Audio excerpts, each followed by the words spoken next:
जंजीर।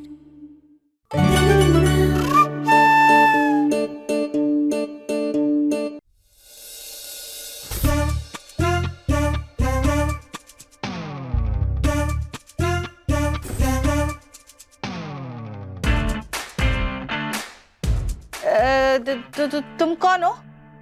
आंची, आपने मुझे नहीं पहचाना? क्या हुआ भाभी? कौन है ये? वही तो हम भी पूछ रहे हैं। अंकल! अरे अंदर कहाँ जा रही हो? अंदर जा रही है। Uncle, how are you? प्रणाम। Ishan! Oh my God, Ishan, मैं तुम्हें कितने सालों बाद देख रही हूँ।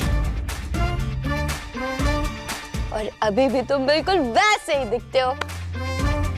आप लोग इसे पहचानते हैं क्या? नहीं। सॉरी बट मैंने आपको पहचाना नहीं। आप कौन हो? What?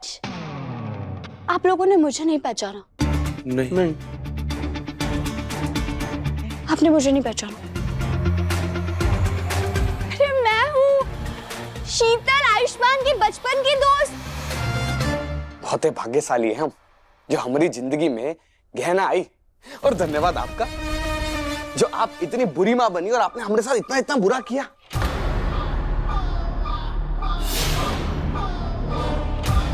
तभी तो हमें यहाँ आना पड़ा और तब जाकर हम मिले गहना से। अब इस घर से आयुष्मान का नाम हमेशा हमेशा के लिए मिटा देंगे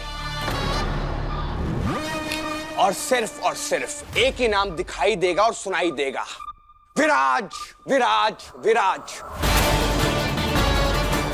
ये तो विराज की आवाज है। और इस घर के बाहर तख्ती पर लिखा होगा विराज भवन भूजी। ऐसा है तोहरे घर वाले बोडम हैं, हम नहीं। एक बार फंस चुके हैं, दोबारा नहीं फंसेंगे। इसलिए कह रहे हैं कि चुपचाप इसी तरह यहाँ पड़ी रहो और ज्यादा अगर ये इशारे करने की कोशिश की ना दोबारा तो ऐसा इंजेक्शन देंगे अगली बार कि सीधा भगवान के सामने होश आएगा तुम्हें। समझी कि नहीं?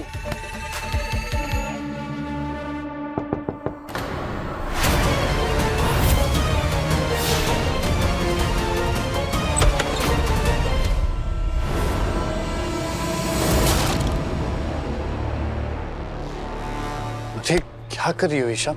वो जी रेस्ट कर रही हैं। I'm so sorry. वो मैंने ना किसी की आवाज सुनी, ऐसा लगा जैसे कोई बात कर रहा था। अरे हाँ, मैं ही बात कर रहा था बुआ जी से। नहीं, आपकी नहीं, किसी और की आवाज सुनाई दे रही थी। किसी और की आवाज कैसे आ सकती है? यहाँ तो सिर्फ मैं ही हूँ। वैसे किसकी आवाज आ रही थी तुम्हें? विराज की टेंशन में मेरे कान बजने लगे हैं। किसी की भी आवाज को उसकी आवाज समझने लगी हूँ। नहीं, किसी की नहीं। बुआ जी आराम कर रहे हैं।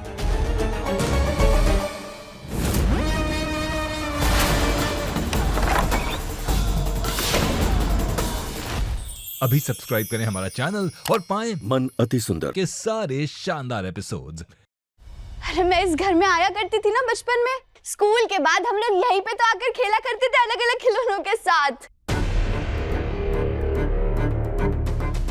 शुक्र है हमारे भेष बदलने के बाद कोई हमें पहचान नहीं पा रहा है। बस अब उस बहरूपिये को भी इस तरह अपने झांसे में फंसा लेना है ताकि हम उसका सच सबके सामने ला सकें। ओह माय गॉड, आप लोगों ने अभी भी मुझे नहीं पहचाना है। सच में आप लोगों को कुछ भी याद नहीं है। माय गॉड, आप लोग ना एक काम कीजिए, आप लोग आयुष को बुलाइए। अब वो ही मुझे पहचान पाएगा। मैं ही बुलाती हूँ उसे। अरे आयुष! अरे आयुष! धीरे धीरे आयुष्मान! आयुष्मान! क्या हो गया?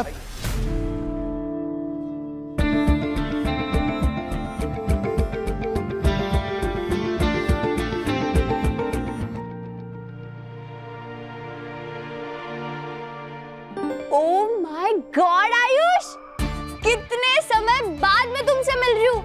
क्रेजी। पर ये लोग ना मुझे पहचान ही नहीं रहे।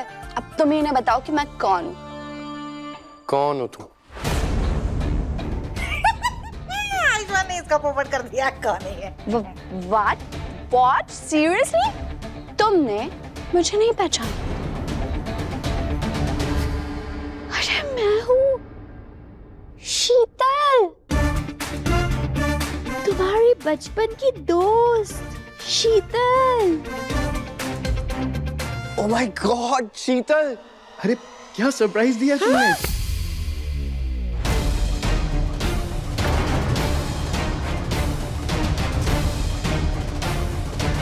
ये क्या, हम तो नकली दोस्त बनकर आए थे, पर ये तो सच में किसी शीतल को जानता है, या फिर कहीं नाटक तो नहीं कर रहा है हमारे साथ ताकि खुद को आयुष्मान दिखा सके। यहाँ कैसी हो तुम? अरे आप लोगों ने इसे पहचाना नहीं होगा। हम लोग 7th स्टैंडर्ड तक साथ में ही पढ़ते थे, सेम स्कूल में।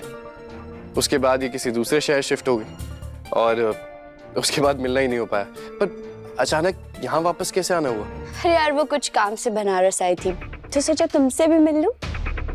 चलो ठीक है, मुझे ना तुमसे बहुत सारी बातें करनी है, बचपन के कई सारे किस्से याद करें। चलो मेरे साथ। क्या? कब? हाथ पकड़ के कमरे के अंदर। आयुष्मान का तो सही है, घर पे बीवी और पहले की मंगेतर पहले से ही घर पे मौजूद है। अभी बचपन की जो सहेली है वो भी आ गई है। सोचने वाली बात है कि ये यहाँ आई क्यों है ना? आओ या बैठो। तुमसे इतने टाइम बाद मिलकर मुझे बहुत अच्छा लग रहा है और तुम तो बहुत बदल गई हो, तुम्हारा पूरा चेहरा बदल गया है। तुमने भी तो अपनी शक्ल बदल ली है। क्या? वो मेरा मतलब है कि तुम भी तो कितने बदल गए हो आयुष।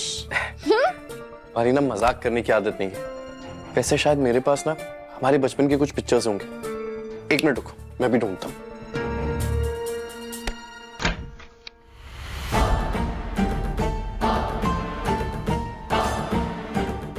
आज हमारे पास पूरा मौका है इस बहरूपे का मांस निकालने का, और ये हम करके रहेंगे।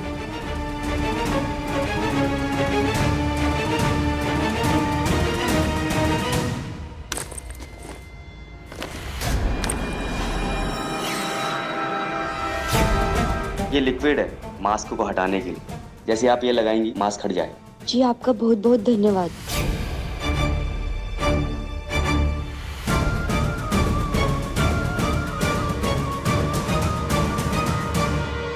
अब ये नाटक बंद कर देंगे ना?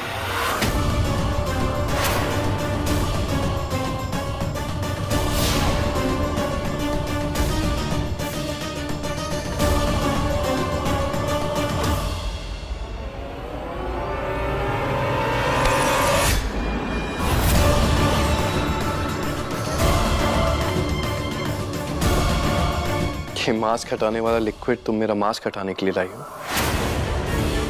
और खुद मेरे सामने भेस बदल कर आ गई, क्या ना? क्या बचपन आई है।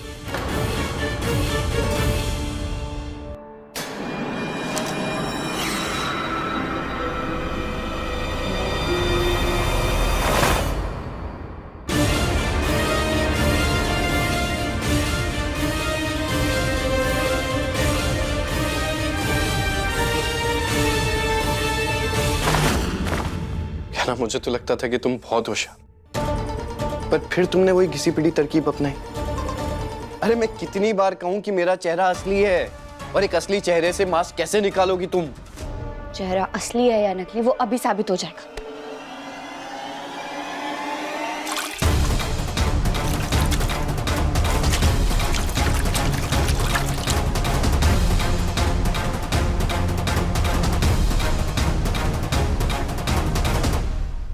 हटाओ अपना हाथ। हम समझ गए कि तुमने हमारे डॉक्टर बाबू का मास्क पहना है। रुपये हटाओ अपना हाथ और दिखाओ अपना चेहरा।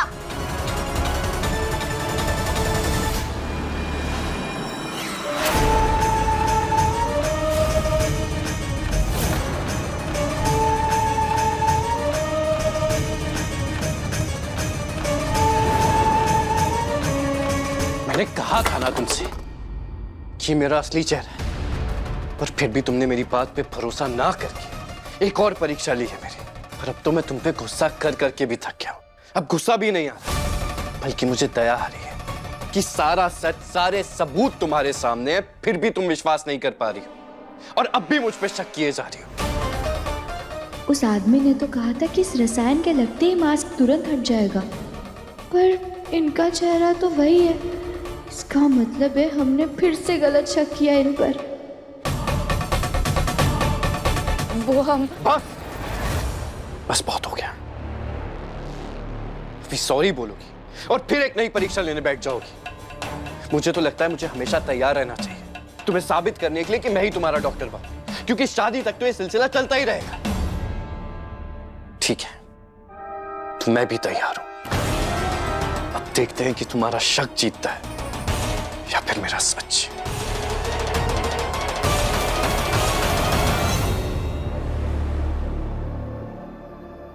हमने फिर से गलती कर दी।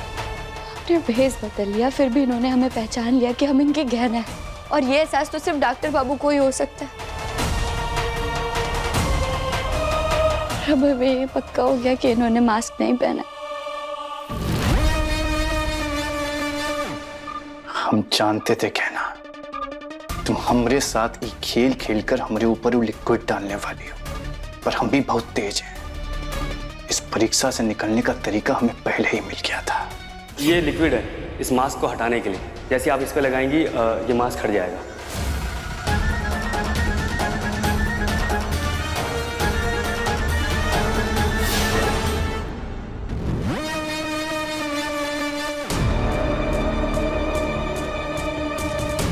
अच्छा क्या, तो ये प्लान बनाई हो तुम हमारा सच सबके सामने लाने का, पर इस बार भी हम तुमको कामयाब नहीं होने देंगे। तुमने मास्क रिमूवर वाला लिक्विड मंगाया, इसका मतलब ये कि तुमको इस बात का अंदाजा हो गया है कि हमने मास्क लगा के रखा है, पर ये लिक्विड हम अपने चेहरे पर लगाने नहीं देंगे तुमको। मेरे पास इससे भी अच्छा प्लान है।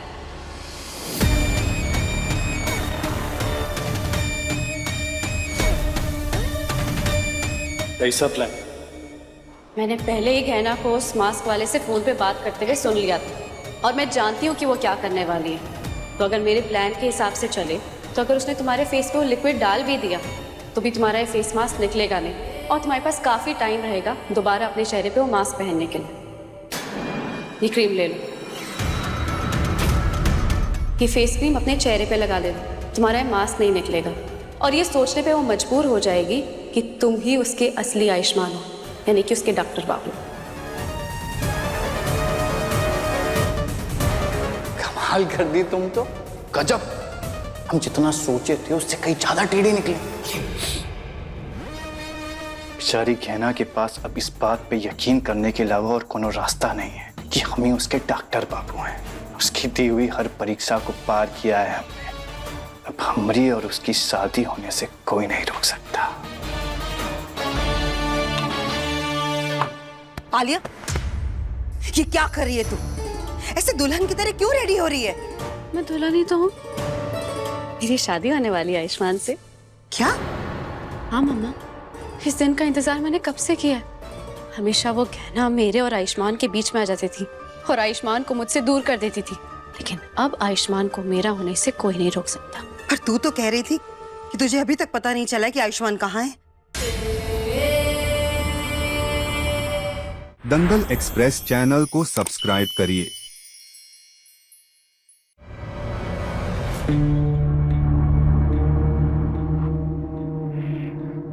आलिया, तू मुझे यहाँ कहाँ लेकर जा रही है? ये तो आयुष्मान के घर का कोई बेसमेंट लग रहा है। यहाँ पर क्या है? अरे मम्मा आप चलो तो सही मेरे साथ, मैं सब बता दूंगी। चलो।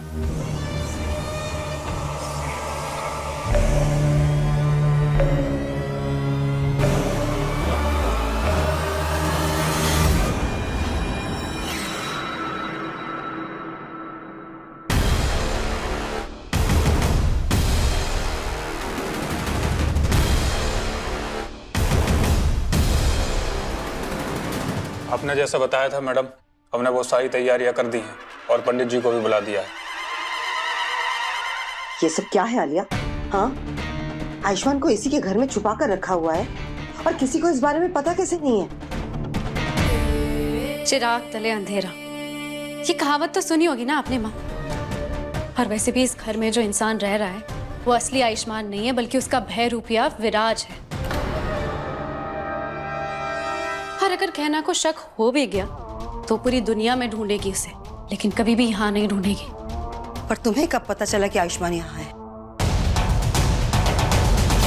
लाओ। मैं तुम्हारी मदद इसलिए नहीं कर रही हूँ क्योंकि मैं तुम्हारे ऊपर कोई एहसान करना चाहती हूँ। मैं इसीलिए कर रही हूँ क्योंकि मैं सिर्फ आयुष्मान का पता जानना चाहती हूँ। आज के आज मैं उसके साथ शादी करना चाहती हूँ। ठीक है, अब तुम हमारे लिए इतना कर रही हो तो हम भी तुम्हारी मदद कर देंगे। बता देंगे तुमको तुम्हारा आयुष्मान कहाँ है। विराज ने आयुष्मान को यहाँ पर छुपा के रखा हुआ था और उसी के आदमी इसे संभालते थे यहाँ पर, क्योंकि सब लोग पीछे के रास्ते से आते जाते थे तो किसी को शक भी नहीं हुआ और किसी को पता भी नहीं चला कि आयुष्मान यहाँ पर है। और आप देखना, किसी को हमारी शादी के बारे में पता भी नहीं चलेगा।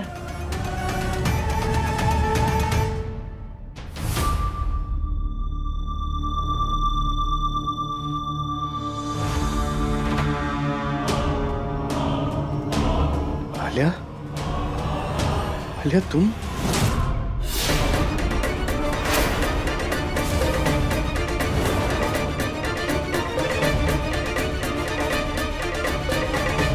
आयुष्मान, मैं बहुत खुश हूँ कि तुम्हें होश आ गया। हम फाइनली एक होने वाले, हमारी शादी होने वाली है।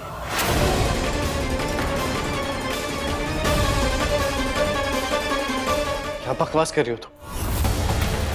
और मैं क्यों करूंगा तुमसे शादी? अरे तुम्हें तो मेरी हेल्प करनी चाहिए ना। अरे तुम्हें आइडिया नहीं है, घर पे एक बहरूपिया रह रहा है मेरी जगह। अरे मुझे छुड़वाओ यहाँ से ताकि मैं घर पे जाके गहरा और बाकी सबको बचा सकूं। सब पता है हमें उस बहरूपिये के बारे में, और हम ये भी जानते हैं कि वो नकली आयुष्मान है और तुम असली आयुष्मान हो। इसीलिए तो आलिया यहाँ आई है तुमसे शादी करने के लिए। बहुत भाग चुकी है मेरी बेटी तुम्हारे पीछे, अब और नहीं। अब तुम्हें आलिया से शादी करनी ही होगी। आप दोनों को हो क्या गया?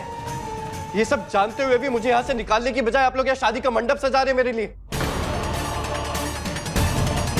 अरे एक बात कान खोलकर सुन लो, ऐसा कभी नहीं होगा। मेरी शादी हो चुकी है गहना के साथ। गहना मेरी पत्नी और हमेशा वही रहेगी। तुमसे शादी कभी नहीं करूंगा मैं।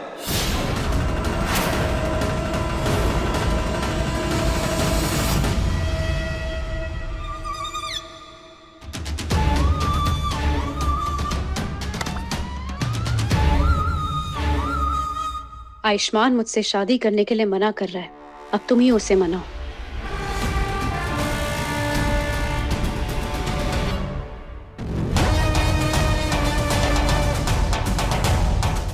तुम दोनों मिले हुए?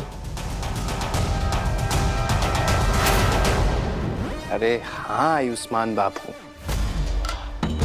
बल्कि अगर ये आलिया ना होती तो हम शायद आपके घर में आपकी जगह ले ही नहीं पाते। अब देखिए ना, इन्होंने हमारी इतनी मदद की है तो हमारा भी तो इंसानियत के नाते फर्ज बनता है ना कि हम भी इनकी थोड़ी सी मदद तो कर ही दें।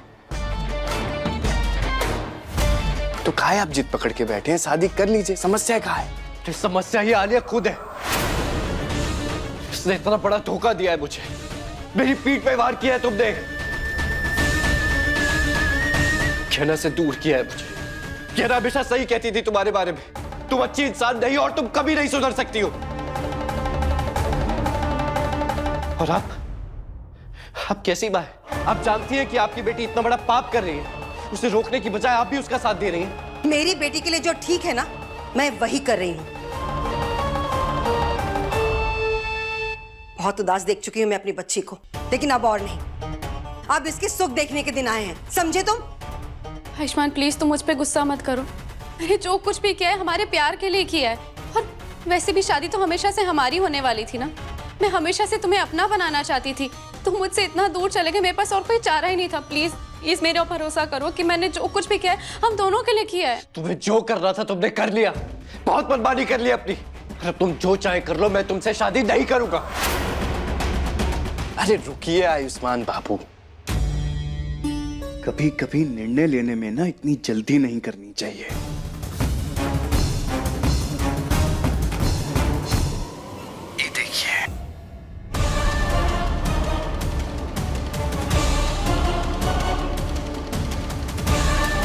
ये क्या कर रहे हो तुम? अरे निशाना लगा रहे हैं और हम आपको बता दें कि हमारा निशाना बहुत अच्छा है। नहीं, तुम गहना को नुकसान नहीं पहुंचाओगे। अरे नुकसान तो हम भी नहीं पहुंचाना चाहते हैं, पर अब आप हमारी बात नहीं मानेंगे तो हम क्या करेंगे? तो हम जो बॉलीवुड फिल्मों में तरीका देखे वही अपनाना पड़ेगा ना। अगर आप चाहते हैं कि गोली गहना पे ना चले और आपको अपनी इन आंखों से उसको तड़पते हुए ना देखना पड़े, तो चुपचाप आलिया से शादी कर लीजिए, वरना अगर गहना को कुछ भी हुआ ना तो मैं तुझे छोड़ूंगा नहीं। अरे एक बात तो मुझसे आके लड़ना, उसे क्यों बीच में ला रहा है? कहना तो ऑलरेडी हमारे बीच में आ चुकी थी ना। और अब तो उसे हमारे बीच में से जाने का समय आ गया है। और हम भी कोई खून खराबा नहीं करना चाहते। अगर तुम चाहते हो कि गहना अपनी जान से हाथ ना धो बैठे तो मान जाओ ना शादी के लिए।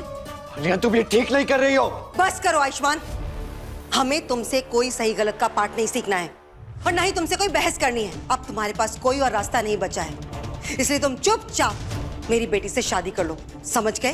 मैं कभी शादी नहीं करूंगा इससे। सुना तुम सबने? अरे क्या दिमाग खराब हो गया तुम्हारा? अरे क्या पागल बने ये? अगर मेरी गहना को कुछ हुआ ना तो मैं छोड़ूंगा नहीं तुझे। छोड़ो मुझे, छोड़। ज्यादा हिलना डुलना मत करो, चुपचाप जाओ, वरना चला देंगे गोली, तुम्हारे सामने स्वाह कर देंगे। जल्दी चलो। चल गहना।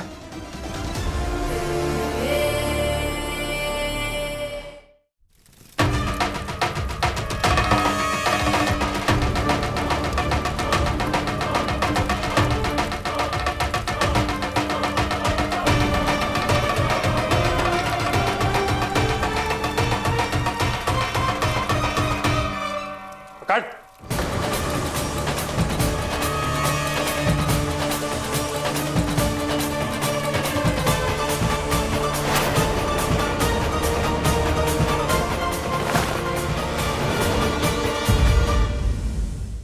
मुझे पता लगाना होगा कि वो कौन है और यहाँ क्यों आया है। हमें पता है कहाँ मिल सकती है सबूत भी और जानकारी भी। हमारे खिलाफ यहाँ जितने सबूत बिखरे हुए हैं सब मिटा देंगे।